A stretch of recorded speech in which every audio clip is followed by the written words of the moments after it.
যারা সবসময় কন্ট্রোভার্সি করে কে বিশ্বের সবথেকে সেরা প্লেয়ার, মেসি নাকি রোনালদো, তাদের উদ্দেশ্যে এই কথাটা বলা যারা মেসির সাথে তুলনা করে রোনালদোকে। চলুন আজকে সমীকরণটা দেখে নেওয়া যায়। সর্বমোট মেসির বয়স 39 বছর, রোনালদোর বয়স 41 বছর।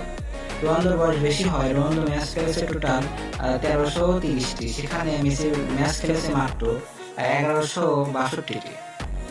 অন্যদিকে মেসির গোল সংখ্যা 915টি, সেখানে রোনালদোর গোল সংখ্যা 976টি। মেসি টোটাল অ্যাসিস্ট করেছিল 410টি, সেখানে রোনালদো অ্যাসিস্ট করেছে অতিরিক্ত বেশি, 150 ম্যাচে বেশি খেলার পরেও সেবার অ্যাসিস্ট করেছে 254টি। অন্যদিকে মেসি ব্যালেন্ডোর আছে 8টি আর রোনালদোর ব্যালেন্ডোর আছে 5টি। মেসি প্লেমেকার অ্যাওয়ার্ড আছে 5টি, সেখানে রোনালদোর প্লেমেকার অ্যাওয়ার্ড আছে 0টি। আন্তর্জাতিক ট্রফি আছে হলো 48টি, সেখানে রোনালদোর আছে 35টি।